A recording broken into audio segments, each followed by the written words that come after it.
มาโกต่อเด็ดนะเด็ดเจ้ยเนี่ยตองก็อึดแท้อึดนะฮะอึดเลื่องเมื่อต่อก็ไม่ได้ขิว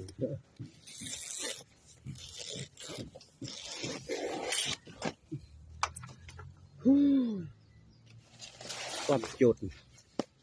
ความทุกข์ความยากสิเจ้ยคอยนะเกิดมาจากพวกสัตว์บุได้หลับบุได้รวยเด้อเจ้า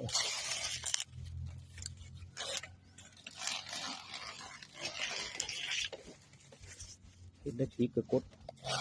ไลค์กดแชร์กันเด้อ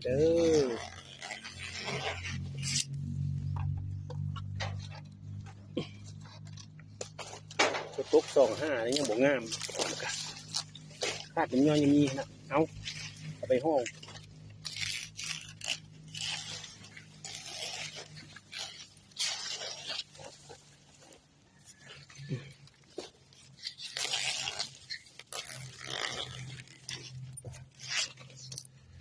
ลืมเลยเจ้า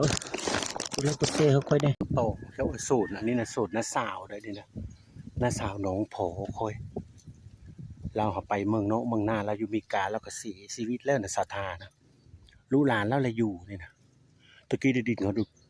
หดเขาก็แบ่งปันกันแล้วน้องเขานะคนมาโก้โต้งเนี่ยตะลุตะลานตะเล่นแหละกูมือนี่ตะกี้พอเขาจุเขาสืบมูลอยู่เดี๋ยวนี้นะเขาอันนั้นได้ตะกี้เราจะมาปลุกเฮิร์นอยู่ในแถวนี้นะพอคอยโอ้ยลานอยู่ผู้เดียววะตะกี้มันเป็นป้าเป็นดกที่พ่อบอกแล้วก็เลยไปลงไปปลุกอยู่น้ำกูว่าโซนพวกเขาอยู่ปุ๊บนะยุฟ้าลักกันชูงนี่ลงไปพุ่นละอยู่ทางข้างเฮาวัดป้าลงไปอยู่น้ำกันพุ่นละเลี้ยงเด็กน้อยจุเขาอยู่คู่มือนี่นะนั่นละเพื่อไปอยู่ตะพุ้นว่าอยู่จุ่มเดียวไปลงไปปลุกเฮิร์นอยู่น้ำมันโผค่อยกูเลยก็ยังนอนว่าได้เลยโผก็เพลงจะได้เพลงลานนะลูกนาสาวน้องโพเขาปั่นกันเป็นล็อกเขาก็คายเฮ็ดทึ่นเฮ็ดห่อนนั่นน่ะเฮิรนทางนั้นเนื้อนานแล้วสิเจ้าบืนตายเขาก็หันเจอบุญติดหรือของปตองก็ขี้ร้ายนะเบิ่งสิฝนตก2 เถือแล้วได้ยังบ่งามเนาะมันเป็นนั่นนะกองอยู่น้ำกองว้าวเลยสิเจ้าเอ้ยไปเอาตองมากระมั่งเลยเนี่ยตองก็ไม่ได้งามนะบางคนโอ้ไม่ได้งามเห็นเลยมันบ่มีแล้วมันอึดมันยะแล้วนะไปพอได้พักกิเล็กผมลายเตอร์พักกิเล็กอะนี่เห็นแล้วลายมัน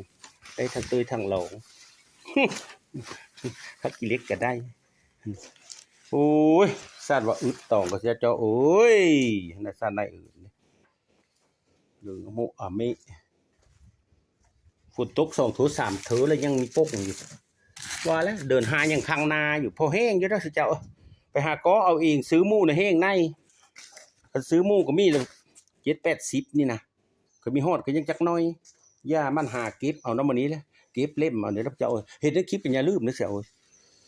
นะพักกิเล็กก็ได้นะบอกว่ามันเป็นนานๆแล้วเดี๋ยวโอ้ยหนังหมูกะเพราได้นะจุดแต่เซฟจะได้เผาแล้วก็คูดเสน้ำเกลือแล้วเดี๋ยวเห็ดนะ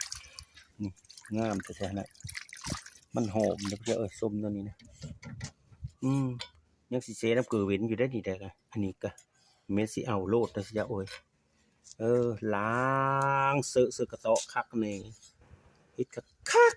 และอิดละอ้อยแนวนั้นละสื่อภาษาผู้ไทยนะเห็นในคลิปก็อย่าลืมนะขิงซอยก็สะอาดอยู่ได้เห็นหวานอันนี้กันแล้วสู้ไปเกาะตองไปแล้วไปลืมเสียมีดนี่นะไปเอามีดอีอย่าเป็นศาสตร์ก็สักก็จนหันเจอปูซี่หยาโอ้ยเป็นตาหน้าดิแต่ว่าเท่าละเป๊ะอยู่ในศูนย์เขาอยู่ในสังกะสีขาดนะเว้ยวันมืดจังสีเอามึงก็ตองก็ลืมเถอะนะมึง บกเขียวบกขาวเดี๋ยวเขาไม่ยืดตัวเขียวกับบลายเนาะนี่มันไปนี่แหละต้องโทษต้องโทษนะพุทธะตองนะสวยกลับไปเอามีดนี่นะเอากระมาเดี๋ยวนี้โพดโพ